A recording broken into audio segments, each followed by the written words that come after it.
ஏய், நீ பெரிய கிராக்கா நான் பெரிய கிராக்கான்னு பாத்துடலாமா? கிராக்னா இது லூசா? அப்ப நீ தாண்டி லூசு. ஏய், நான் அத சொல்ல மொபைல் பேக்டோர் பத்தி பேசிட்டு இருக்கேன். எந்த பாத்தியா? இதெல்லாம் பெரிய கிராக்கு. என்கிட்ட இருக்கதா பெரிய கிராக்கு.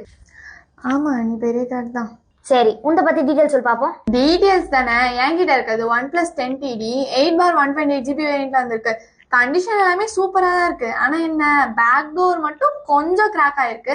பெர்ஃபார்மன்ஸ் எல்லாமே சூப்பரா இருக்கு தெரியுமா? இதை நாங்க வெறும் 17,000 தான் கொடுத்துட்டு இருக்கோம். உனக்கு வேணா வாங்கிக்கோ. சரி, நான் எந்த சொல்லிட்டேன், இப்ப நீ ஒன்று சொல்லு பாப்போம். எந்த ப்ளூ கலர்ல அழகா இருக்குல்ல, iPhone 12 Pro Max தான் வந்திருக்கு 256GB வேரியன்ட்ல. என்ன ஃபேஸ் ஐடி ஒர்க் ஆகாது, கொஞ்சோண்டு பேக் டோர் கிராக், அவள் தான். இதை நாங்கள் 21,000 தான் கொடுத்துட்டு இருக்கோம். இந்த எத்தனை போ. ஏய், ஒரே நிமிஷம், ஒரு சின்ன இன்ஃபர்மேஷன் அவங்ககிட்ட சொல்லிட்டு வந்துடுறேன். என்னடா கிராக்கான மொபைல்ஸ்லாம் சேல் பண்ணிட்டு இருக்கோமேன்னு யோசிக்காதீங்க. எங்ககிட்ட வர்றது ஆஸ் இட் இஸ் நான் உங்களுக்கு சேல் பண்ணுவோம், அவள் தான். இன்னும் நம்ம பேஜை ஃபாலோ பண்ணாதவங்க மறக்காம ஃபாலோ பண்ணிக்கோங்க.